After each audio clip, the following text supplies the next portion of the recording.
Hello again, this is Matt McClintock from Evergreen Legacy Planning, an estate planning and trust administration law firm based in Evergreen, Colorado, with additional offices in Newport Beach, California.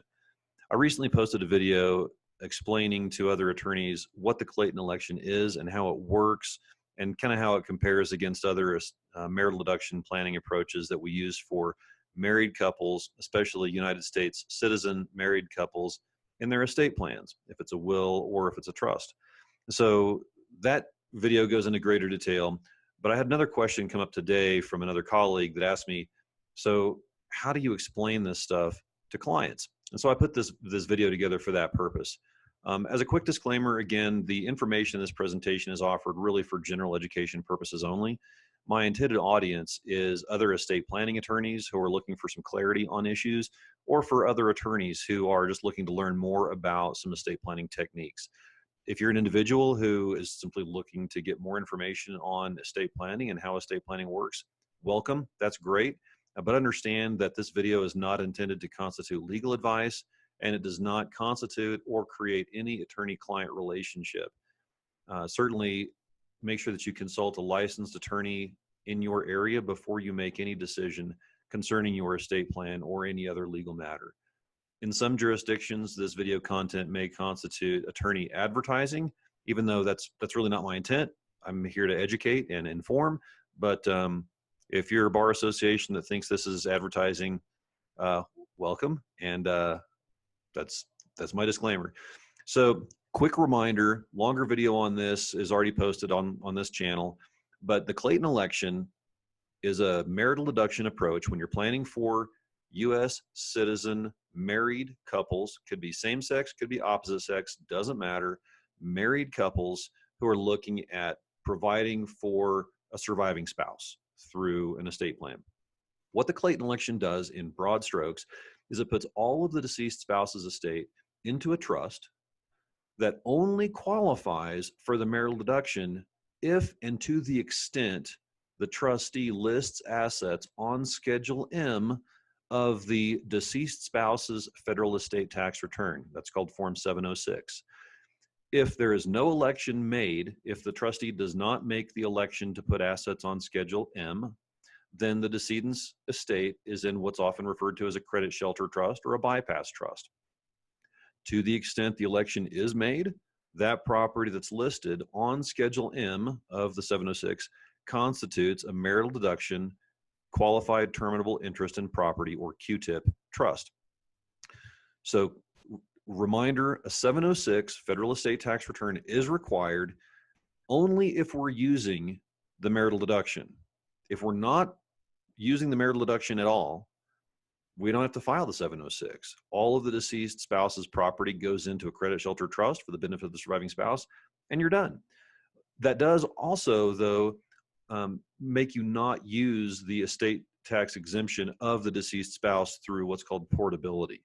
A surviving spouse does have the option to claim the future use of the deceased spouse's unused federal estate tax exemption, but they only can make that decision on a timely filed 706. So you file the 706 if you're going to use the marital deduction in any capacity at all, or if the surviving spouse wants to elect portability of the deceased spouse's remaining exemption. So that's the technical stuff. Here's what I tell clients. I try not to be wonky about this with them, because it just, you feel like you're looking smart and you actually look kind of stupid.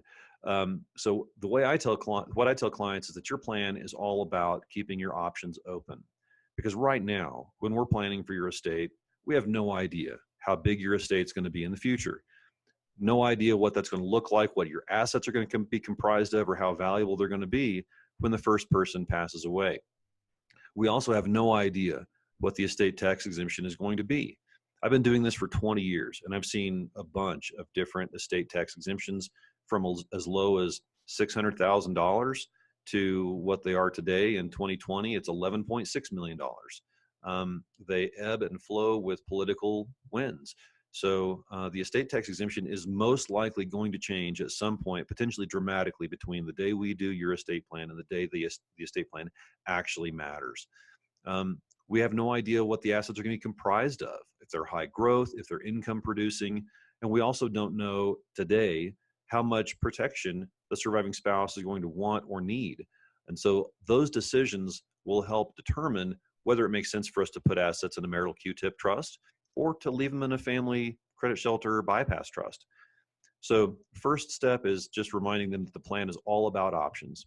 Secondly, I tell them, let's do everything we can to keep this dialogue open. I strongly encourage all of my clients to enter into an annual legacy planning engagement with us. That's what we call it. And under that engagement, it's effectively a prepaid retainer for the clients to say, we're going to meet at least once a year, at least ideally. We want to meet once a year. We can meet in person in our office. We can meet virtually through a video conference, but we want to go over things with you once a year. First, we want to make sure that your estate plan is being funded properly. If your trust is not properly funded, then we're kind of running in circles a little bit. We want to make sure that your real estate is titled in the name of your trust. Your accounts are in the trust. Your beneficiary designation forms are all working properly. As you get more assets, let's make sure that those assets flow into the trust the way they're supposed to be. It's also a good opportunity to remind them how their trust works. What are the mechanics? How does this all work? And then whenever possible, bring in other decision makers. If they've got kids or other family members or other friends who are serving as trustees or personal representatives in their estate at some point, those annual meetings are a great opportunity to remind the clients and then educate the other family members how this thing works and why they set this thing up in the first place. I also tell them that there's still an awful lot of work to do. An estate plan is not just a one-time transaction that you check it off the list and you got it done. Trust funding is continuous, and it has to be in order to avoid unnecessary probates down the road. I explained to them that they have a pour-over will, but that will usually has to go through probate. Even in a state where you've got kind of an expedited informal process, you still have processes that you have to go through to transfer assets that are not in the trust over to the trust when somebody dies. So we want to avoid that if we can. Let's be continually focused on trust funding. And we also remind clients that big decisions will still have to be made in the future. Do we use the estate tax exemption when the first person dies? There are estate tax conversations, there are income tax conversations, there are asset protection conversations, and other practical logistics about those decisions that get made after the first person passes away. And so I set that expectation right up front, starting in the initial client meeting, through the estate plan execution meeting, and then through every client engagement after that, every client meeting after that. I remind them that the process is ongoing and that we're going to have a continuing dialogue. Do we want to push assets into that Q-tip trust? What's the cost-benefit analysis of doing that? And do we need to use the survivor? Does the survivor need to use the deceased spouse's remaining estate tax exemption? I also remind them, there are just different mechanics on how that credit shelter or bypass trust works versus how the marital deduction trusts work. We talk about the income tax implications after death, but there's a lot that you got to cover. And so we just keep that dialogue going. But most importantly, for the vast majority of my clients, their trust, I'm a trust guy. I remind them that their trust controls, and for most of my clients, the big thing is privatizes the process. That the conversations and the decisions that have to get made when somebody dies, they can take place in the living room, not in the courtroom. And I also tell them this is just one significant way. The way we have created flexibility after the first person dies, that's just one significant way that your trust is built for flexibility. We extensively use trust advisors or trust protectors, and the terminology we use is usually dictated by the jurisdiction in which we're designing the strategy. I explained to them that trustees can move property from one trust to the other. I don't use the term decanting unless it comes up, but we have provisions like that in all of our trust instruments.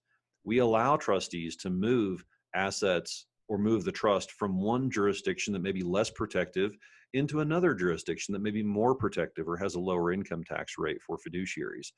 I talk about how some provisions require special trustees to be appointed.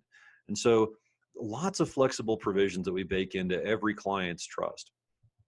So at any rate, I hope this is helpful. I hope this provides some kind of information for you as you're talking with clients about their plans. If you want to reach out to me, feel free to connect with me on LinkedIn. My contact information is also here on the screen. And if you have any other ideas about additional videos, questions that you're curious about that you think I might be able to help out, love to help out. So hope that's useful. Have a great day.